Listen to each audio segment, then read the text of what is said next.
గాజువాక లంకావారి మైదానంలో భక్తులపై నిర్వాహకుల దాడి, ఉచిత దర్శనం కల్పించాలని కోరిన వారిపై చేయి చేసుకున్న వైనం పోలీస్ కమిషనర్ ఆదేశాలు బేఖాతరు చేస్తూ టికెట్ల పేరుతో చెర్రీ గ్యాంగ్ దాడిలో చిన్నారి గాయాలైనట్లు సమాచారం. రక్తం కారుతుండటంతో ఆసుపత్రి తరలించినట్లు తెలుస్తుంది. స్థానిక ఎమ్మెల్యే పల్ల శ్రీనివాసరావు పైన నిర్వాహకుల పరోక్ష విమర్శలు, ప్రభుత్వ స్త్రీశక్తి పథకం పైన అనుచిత వాక్యాలు.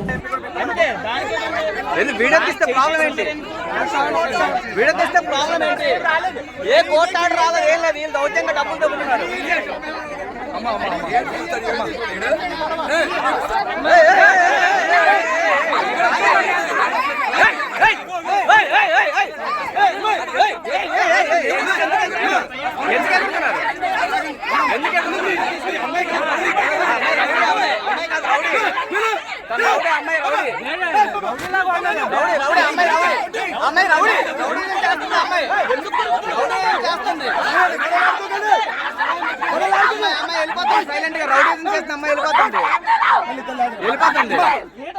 ఆడలు మగవాళ్ళని లేదు కొట్టేస్తున్నారు.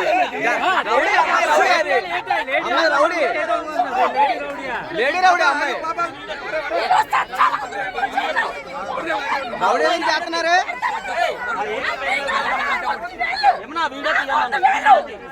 వీడియో చేస్తున్నా ఏం పర్లేదు, లాక్కోండి, ఇంకో 2 సార్లు లాక్కోండి, అది కూడా వీడియోలో వస్తుంది. పోలీస్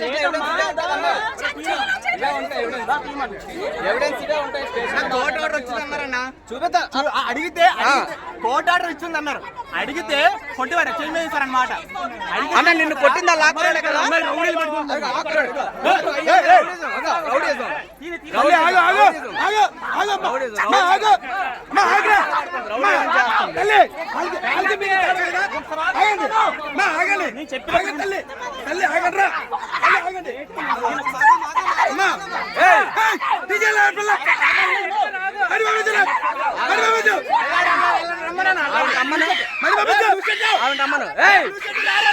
పంతులు గారు మీరేనా? అమ్మాయిని రమ్మానండి, అమ్మాయిని రమ్మానండి. ఆ అమ్మాయి పడుతుంది, రా ఒకసారి దగ్గరకు వచ్చి మాట్లాడు, దగ్గరకు వచ్చి మాట్లాడు, రా ఒకసారి. దేవుడు కొట్టకూడదు, ఎవరు కొడతారు? ఎవరు కొడతారు? ఆ అమ్మాయి ఎందుకు కొడతారు? ఎవరికి కొడేస్తుంది? ఎంతమంది కొడేస్తుందా? ఎవరిని కొడేస్తుంది? మొబైల్ కొడుతుందా? మొబైల్ కొడుతుందా? ఎవరు కష్టమే తగిన సొల్లావన్నా మేము వీడియో తెస్తున్నాం. అక్కడ ఆవిడేమో నువ్వు వెళ్ళి కొట్టు కొట్టంటే ఇవిడ వచ్చి పడుతుంది. ఏంటి అంత కొట్టు కొట్టంటే కొట్టేస్తే ఎవరితో ఏరిపోతారు?